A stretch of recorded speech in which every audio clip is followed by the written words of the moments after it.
You are now watching CDT. Stay tuned. Keep on watching.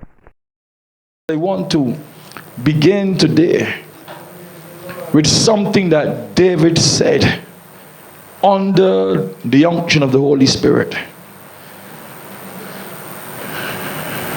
Something that he said that was manifested in his life, came to pass in his own life, that if you receive it, it will also come to pass in your life. That's the power of the Word of God. Here's the introduction to the stones, the 5 stones, the 5 eponymous stones that carry 5 powerful character names of God embedded in the stones that make the stones powerful, reinforcing every stone. 5 warfare weapons that David took out of the river. 5 warfare weapons that we're dealing with. But let me begin by reading something from the book of Psalms 110. I am just like you. I am now digging into this for the first time. My God. The first verse of Psalms 110. I'm going to read that same thing or similar thing from the book of Matthew chapter 22, verse 44 and verse 45. Read Psalms 110, the first verse. The Lord said unto my Lord, sit thou at my right hand until I make thy enemies thy footstool. And the king is speaking, and he said, the Lord,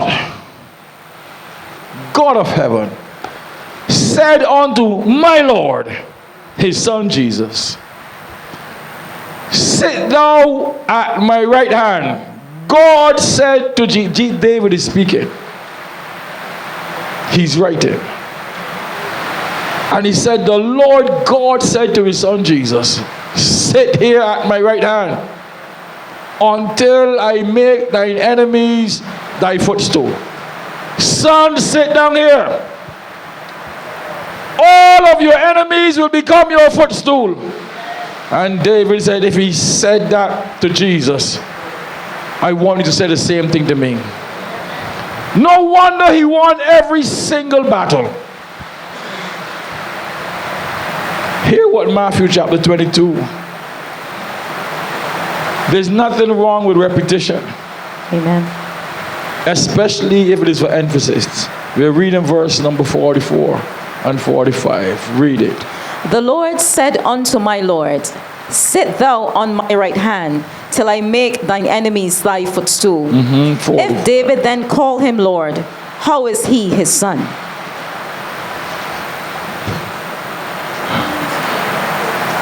The Pharisee, he asked the Pharisees, tell me something.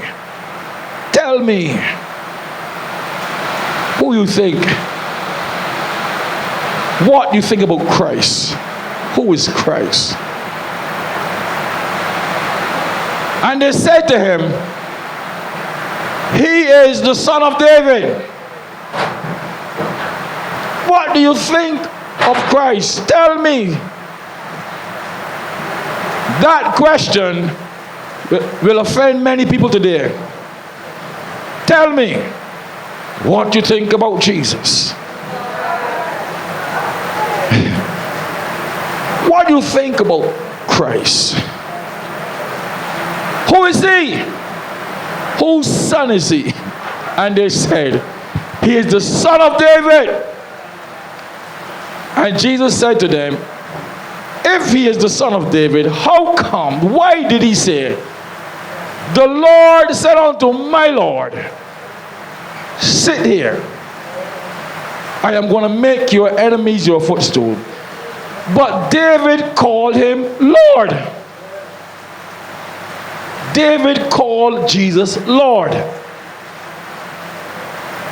And how then can he be his son? And they were dumbfounded. If he called him Lord, you said he's his son. that Jesus is the son of David. But I read in the scripture where David called him Lord. So, what do you have to say? The Bible said they were so dumbfounded, they never asked him another question after that. He was trying to get over a point. In that scripture, he is Lord. David called him Lord. But he's also the son of David. Because David took that very scripture, applied it to his own life, and it worked. The Lord said unto my Lord, and he is talking to me, and he said to me, sit here at my right hand. David, I'm going to make all your enemies your footstool. He is talking to the son, his son, and he's talking to David, his son also. He is also talking to you. He's also saying to you, sit here at my right hand.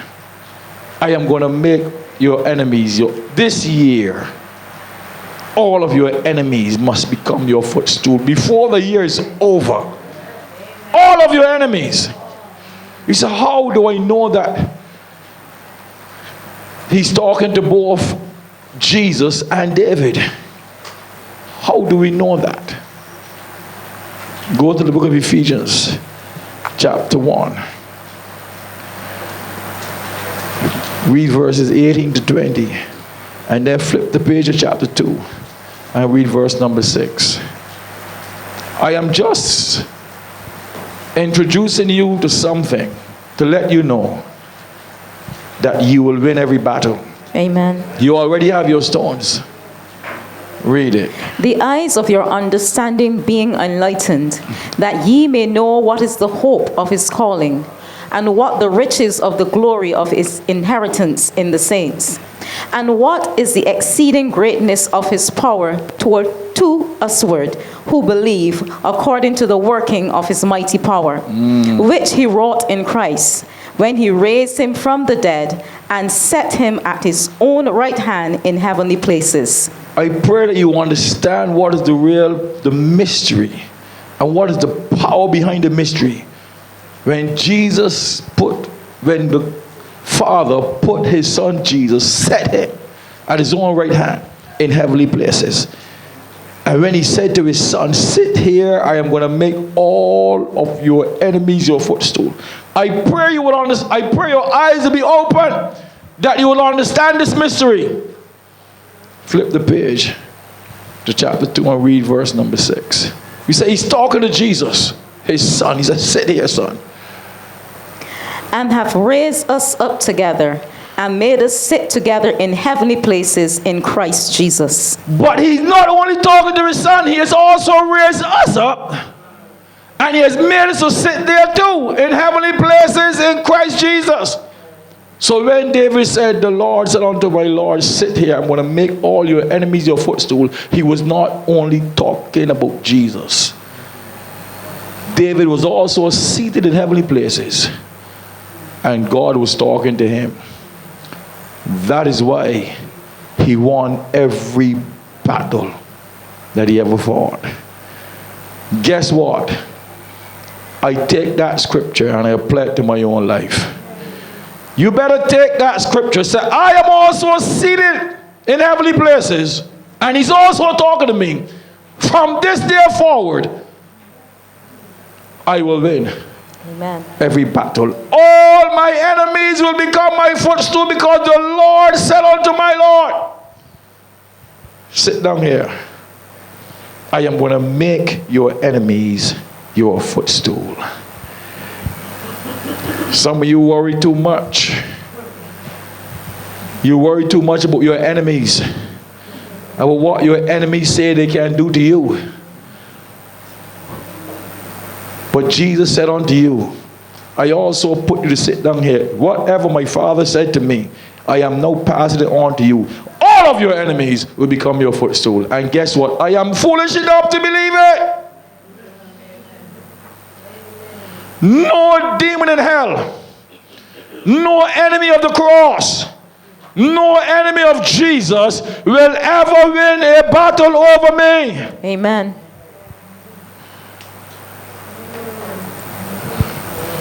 You will win every battle. 5 major enemies of Israel, and the king took 5 stones even before he was a king, and he won all 5 of them. It is David, it's because of David and because of the stones that there are no more Philistines. There are no more Amalekites. I said there are no more Ammonites or Amorites, they are gone. There are no more Edomites. Search the world, there are no more Moabites. Because somebody took the word of God and said, this also applies to me. Let me get back to the Bible and tell you what these stones. Can I go back a little bit? Just to remind you. Let's go back. The first stone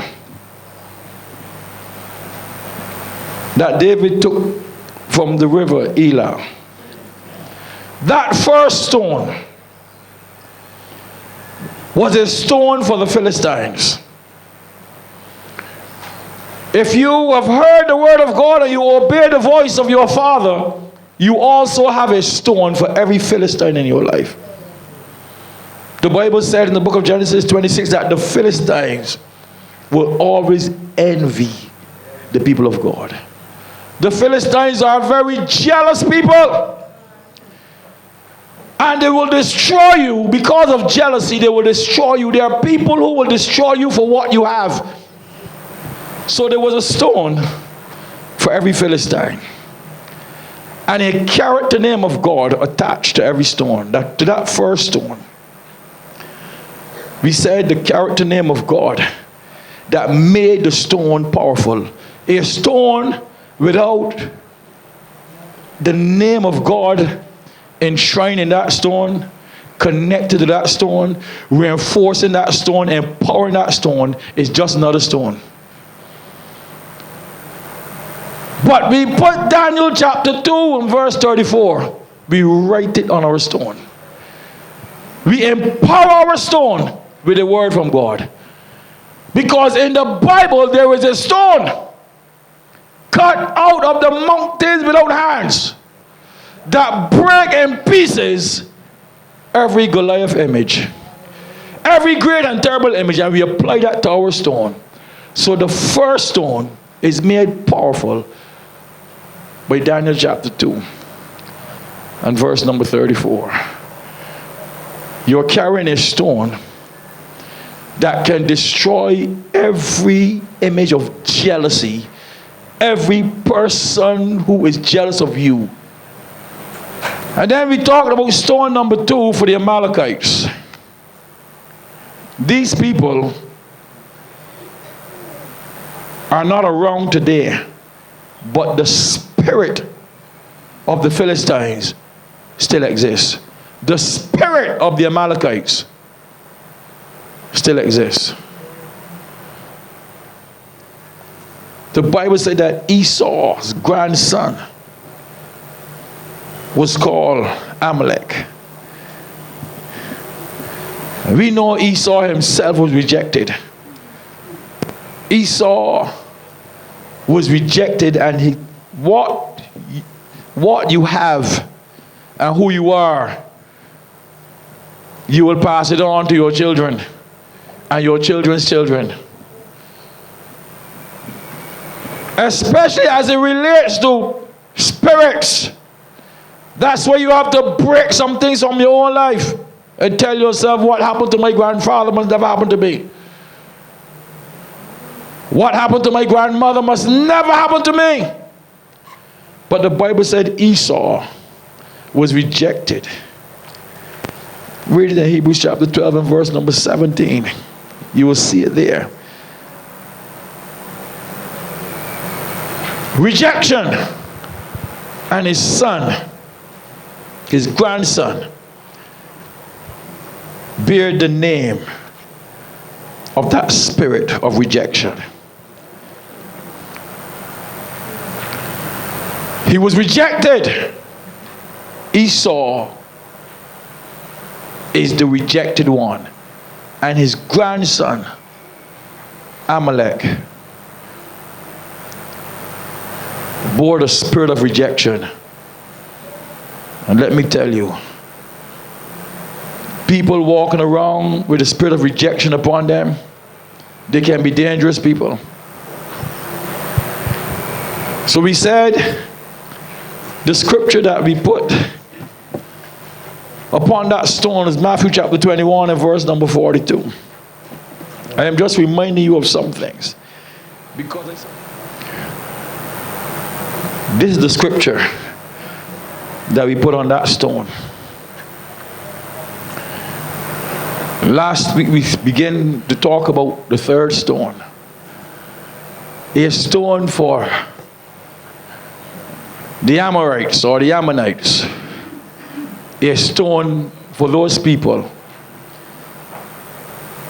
The Bible said they were giant people. But they majored on shaming and disgracing people. There is a spirit of shame and disgrace that Satan wants to put upon you. He will never be able to do it. I said all of your enemies will become your footstool. What the enemy wants to do to you, it will never happen. You have a stone. Everyone that is jealous of you, that wants to destroy you, it will not happen. Your enemies will become your footstool. So there is a stone for shame and disgrace. Anytime the enemy attempts to shame your family, disgrace your household, you have a stone, go on your altar and pick up stone number 3 and declare in the name of Jesus, no shame and disgrace will come against this house.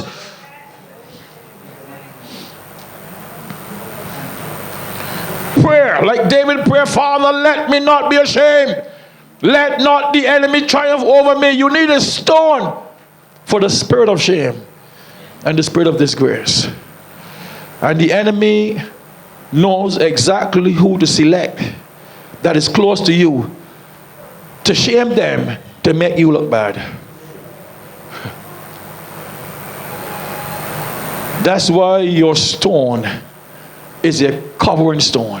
You have to cover some people that are close to you. You really have to cover some people so that the enemy will have no leadway, no open doors. So there's some people called the Ammonites, who the Bible said every enemy, every army, whosoever they fought against, if they won, they will shame the people. And I mentioned to you about this man, this king Nahash,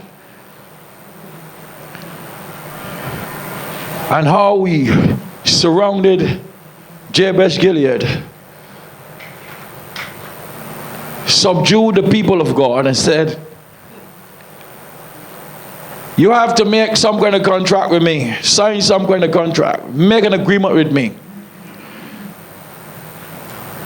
If you can't beat me and you come out and submit yourself to me, I am going to dig out all your right eyes.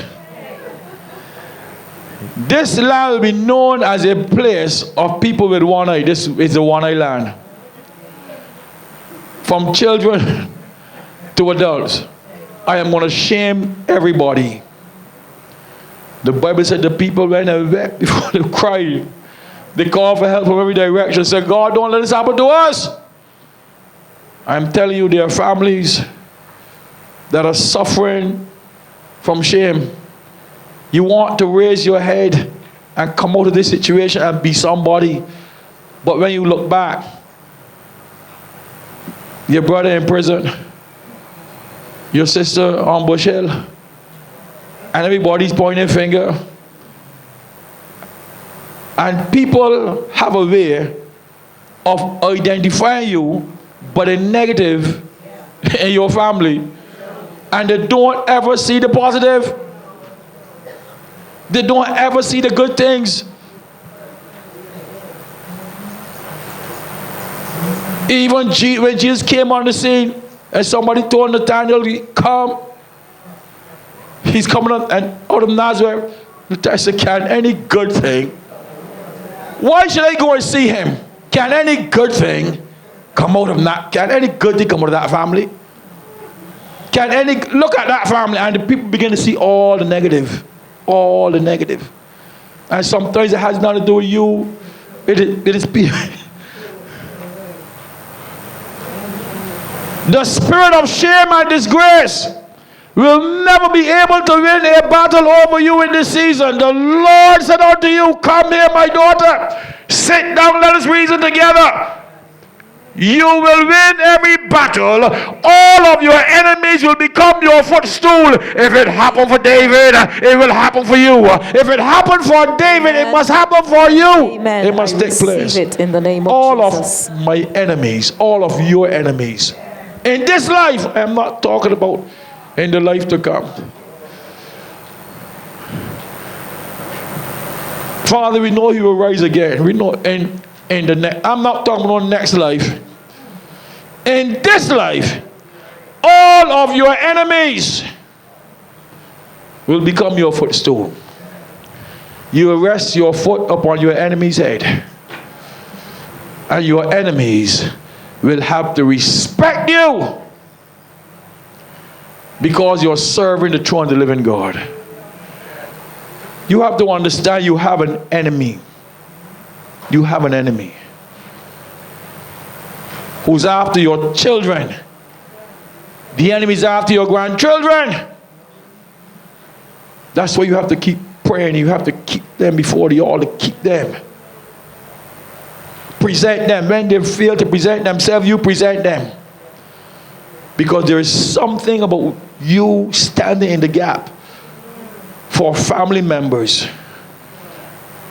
I am talking about power. Power. Power that you have to tread upon serpents and scorpions, and upon all the powers of the enemy, all the works of darkness, and they cannot hurt you. I said none of them can hurt you. Sometimes we are afraid of the things that we should be chasing, the things we should be destroying. But I want you to know that that Ammonite spirit that comes to shame and disgrace you will not work against you. Nahash died, and his son reigned as king. And David did a noble thing. Your father helped me at some point in my life. So let me offer my condolences and send my servants with some gifts to repay you for what you did for me when I was running from Saul. You fed me when I was hiding. Now it is my time to say thank you. And his counselor said to him, you believe that man? You really think that he is sorry and that these gifts are real? There's a bribe. There's a setup. He's only sending his servants to spoil this land. And that son did exactly what his father would have done. That's why he said when you're passing on things to your children, you better pass on some good seeds. You better pass on some good things. Your children will behave like you. Your children will talk like you. Some of you, your children walk just like you. And you can't do nothing about it. Your children hear how you deal with issues. And some people put their children in all of their personal issues. Get their children involved. You believe that your father says so, so what do you think? Huh? Your day is coming. Your day is coming. Those same children will be your greatest enemy. Your day is coming.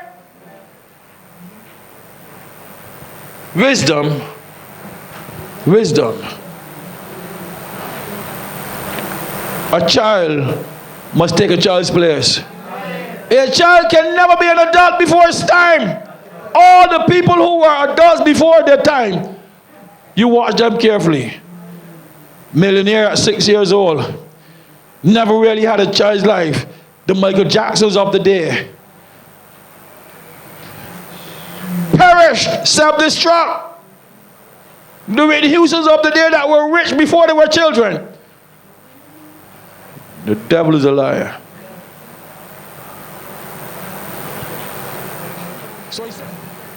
So the Ammonites shame David's servants. Cut off half of the beard and half of the clothes down to the very buttocks, that when they go back home they be broke, busted and disgusted. They will look bad, shame before the people. And David had to meet them and tell them, stay here. I'm sending you to another place. Don't come home yet. Wait until your beard grows back, and I'm sending food and clothes for you. This enemy must not shame you, not before the people.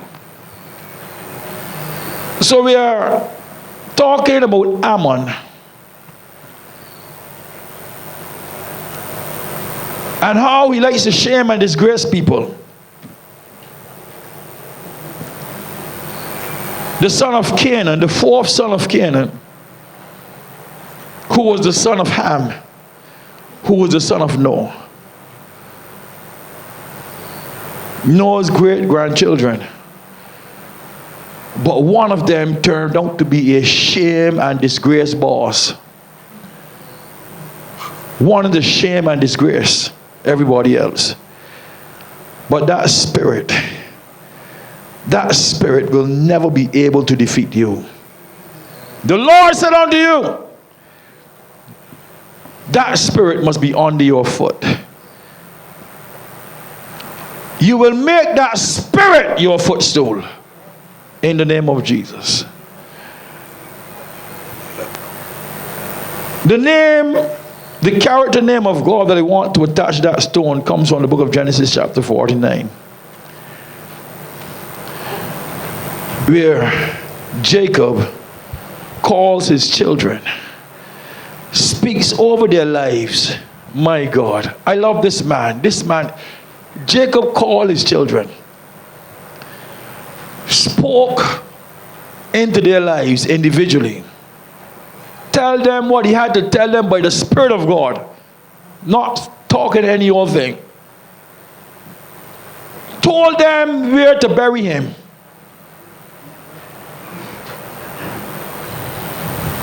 Turned and put his foot up on his bed. Put his pillow on his head, folded his hands, and went home. My God. That there is such a sense of calm and peace and serenity associated with that. I said, Lord, I want that. Joseph, when he saw that, Joseph said, Lord, I want that. And the Bible said, Joseph said, before the children of God, before they left Egypt, he said to them, I want you to take my bones from here.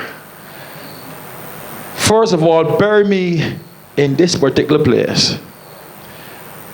And when you are leaving, because I know you're leaving, something was spoken over you. You're going to leave this place. You will no longer be captives. You're going to leave. When you're leaving, go and get my bones. Bury me in such a way that you'll be able to take my bones and take them right back home and put them where, you see where my father is buried? When he folded his hands and went to sleep, put me in that same sepulcher. Maybe in your homework time you can read that scripture, but I want you to go all the way down to verse number 24. I need verse number 24, but you can read from 22 to 24.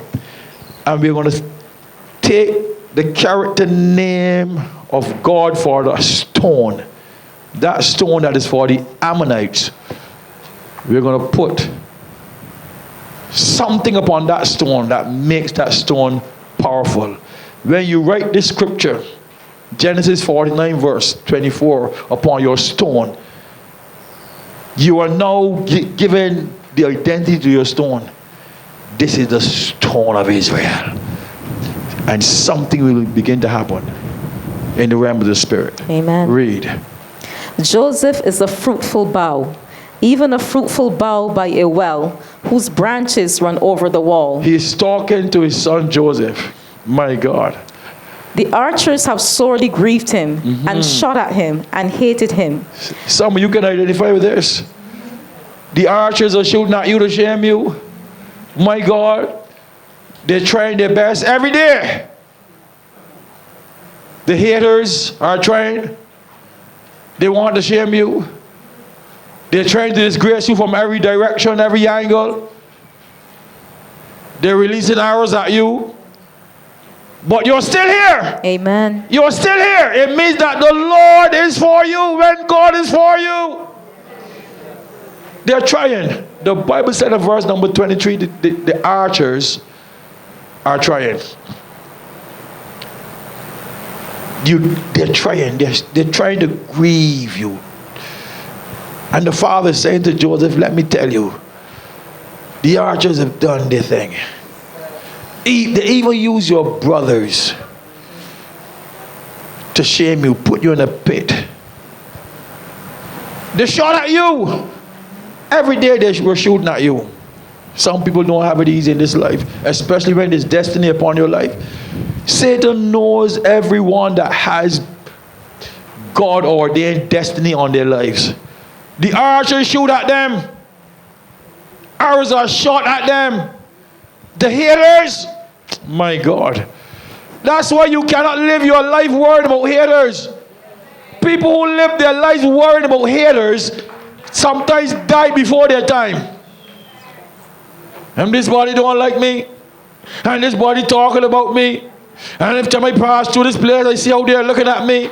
And I wonder what they're saying about you. You don't have to wonder what they're saying about you. Keep your eyes upon the prize.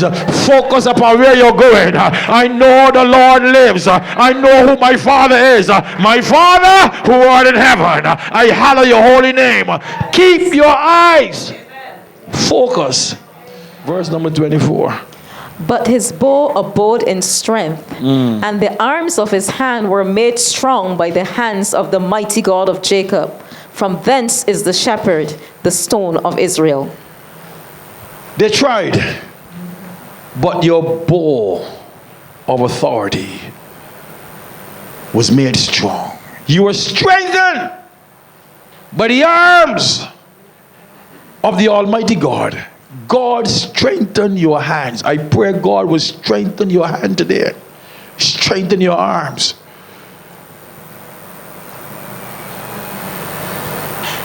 From thence is the shepherd. I am talking about the good shepherd who strengthened your arms. I am talking about the stone of Israel. There is a stone called the stone of Israel that destroys the archers that are trying to shame you. destroys all the haters, the people who are trying to shame and disgrace you. I want you to put that scripture upon your stone. Genesis 49 and verse 24. Man called it the stone of Israel. There is a stone. I wish we can read verse number 24 from the Amplified Bible. It would read very similar, but something might be amplified, might get a little bigger. You never know. If you have it, read it. Outside that I can find it. But his bow remained strong and steady, and rested in the strength that does not fail him. Rest in the strength that will never fail you. For the When the Bible says rest in the Lord and wait patiently on him, some of you need to rest in the Lord. Rest in the Lord. Stop panicking. The archers are shooting, they will always be shooting. The haters will be continue to hate, but rest in the Lord. Go ahead. For the arms of his hands were made strong and active by the hands of the mighty God of Jacob. By who? The mighty God of Jacob. By the name of the shepherd, the rock of Israel. His hand was strengthened by the mighty God, by the name of the shepherd, by the name of that stone that is called the stone of Israel.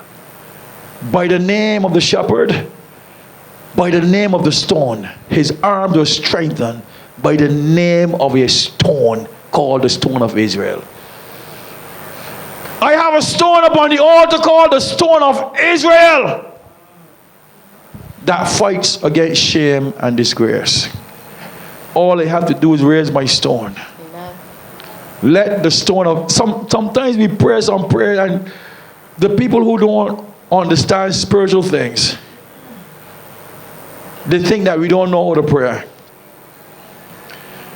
because they think that every prayer must sound a certain way. Listen, nobody is training you to speak a certain way as a part of no religion. That is traditional stuff. And that is a put on. It is not real. And God never asked you to form your words a certain way. That is a show, and it makes no sense. All of us are different. And God deals with his people accordingly. Let me tell you, there is a stone. He was strengthened by the name of the shepherd, the stone of Israel, the stone of Israel. So even though the archers trying to hit the stride, the reason why they were never able to overcome him, never able to disgrace him, let me tell you, one of the biggest disgrace stories that you would have heard is if Joseph had submitted himself to Potiphar's wife.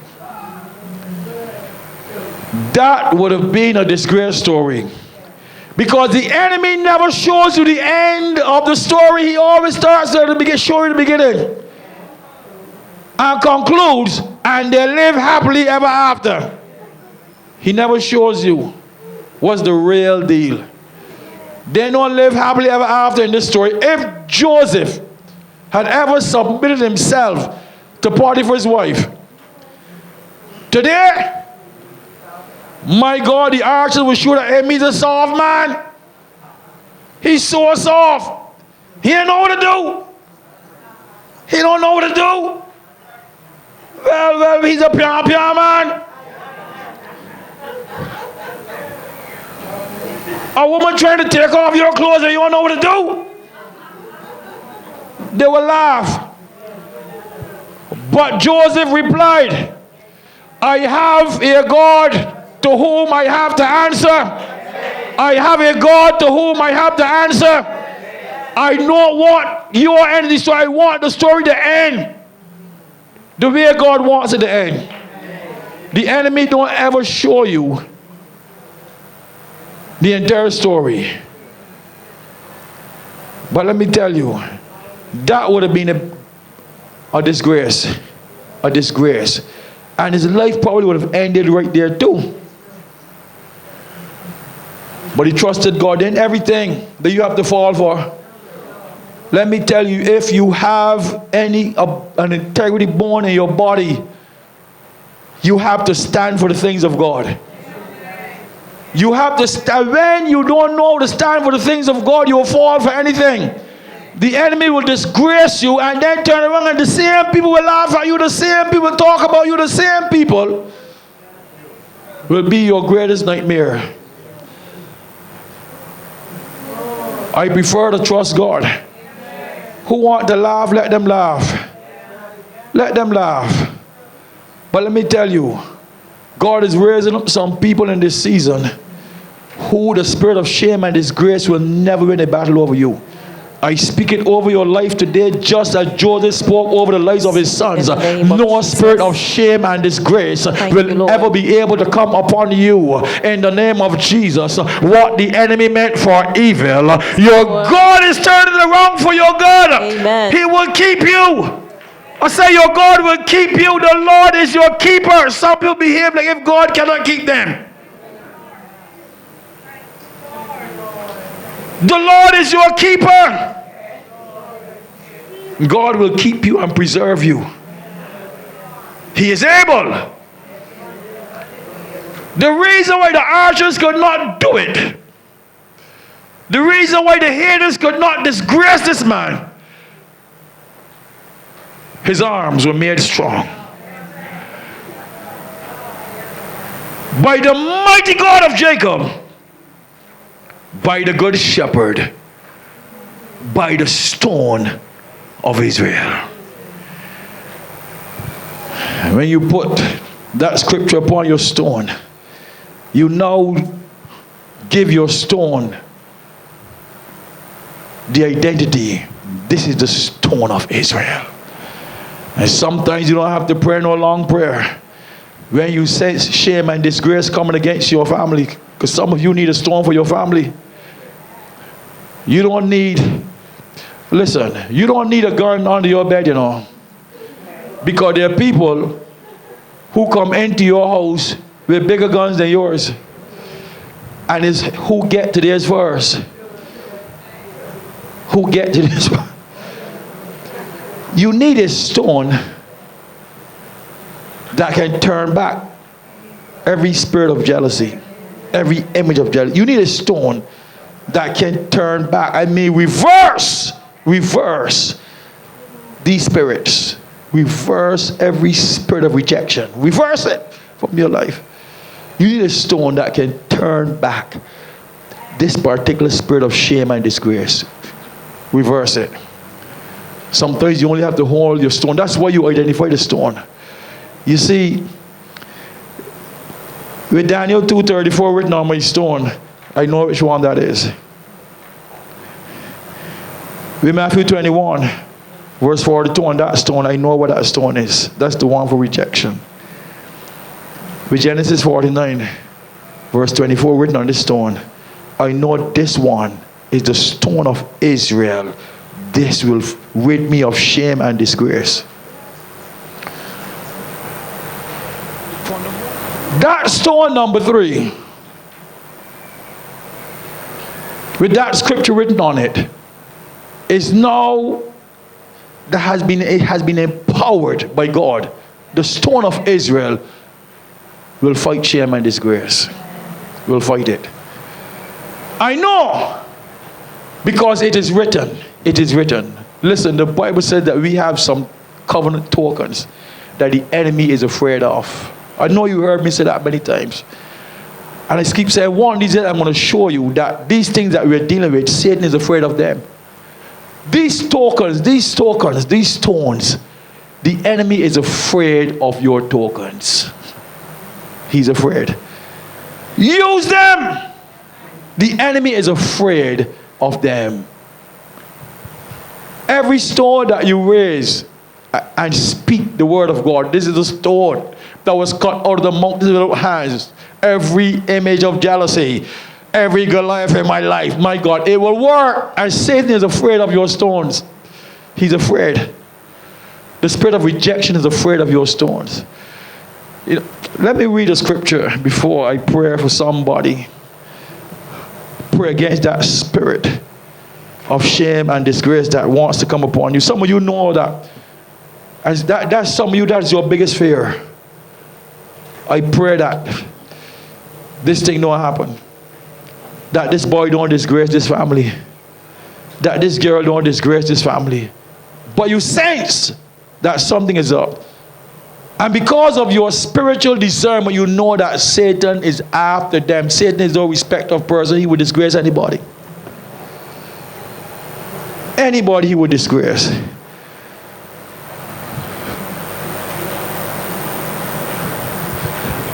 I want to pray against the spirit of shame and disgrace. Something is on the horizon. The enemy is plotting some things against your family. The more you stay divided and you fight one another, nobody has to destroy you, will self-destruct.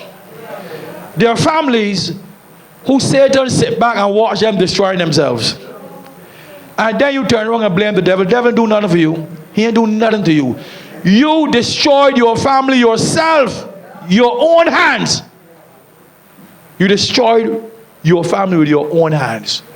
And you can't blame other people. Yourself have decided. So I want you to understand that that spirit of shame and disgrace, I want to pray against that spirit for some family, some household, some person who the enemy is plotting to shame you in this season. Satan knows the right time to shame you, you know.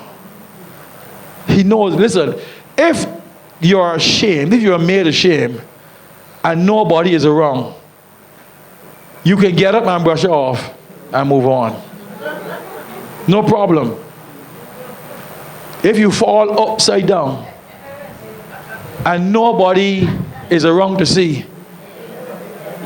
you will grapple with that pain and get yourself. But when it's in a crowd and everybody's looking, even though you're in pain, you just get quick. And you walk away with the pain. With the pain in the midst of the pain, because now the shame is an open shame. And the enemy, he knows exactly when to shame you. I know people that walk on broken legs until they get some place out of everybody's always like, my God, my foot broke. Shame is a funny thing. Shame is a funny thing. This December, when you should be celebrating your Lord and Savior, you will not be ashamed. You will not be made ashamed in this season. Your season of celebration will genuinely be a time of celebration. You will not be ashamed. Your enemy will not triumph over you. I am praying against that spirit. Satan, I know you are afraid of this token, this stone of Israel. I know you are ashamed. And you're afraid of it. Therefore, I am praying against that spirit of shame and disgrace. It will not come upon any of these people hearing my voice today. Receive it, Lord. It will not come upon any of these people hearing my voice today. You spirit of shame and disgrace, you will never be able to function against them. Amen. Because we stand upon the word of God. We have a stone called the stone of Israel. Why you think Israel is still around today? In spite of all the archers. Hitler tried. I said Hamas. All the Palestinians, everybody tried to destroy and to get rid of this nation. Get them off the face of the earth. And guess what? they're still here and doing better than all of them. The stone that was rejected is now the head. So I want you to understand that what I'm saying today, I want you to know that this works for you. Goes right back to the beginning. The Lord said to my Lord, sit down here, let us reason. I am making your enemies your footstool. Stone number 3 is going to cause your enemies to become your footstool. And I want somebody to receive what God is doing in your life today. I receive it, Lord. Receive it. In the name of Jesus. There are people watching today who will gravitate to a stone. Go and find a stone. Go by the river, go by the sea, and find a smooth stone. 5 of them.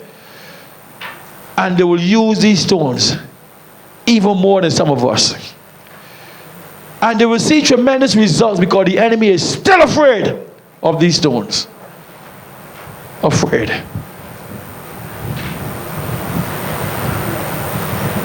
The stone of Israel is going to work for you today. We hope that you were blessed by this broadcast. Tune in next week Sunday for another awesome word from our Bishop Orman Jones at Calvary Deliverance Tabernacle.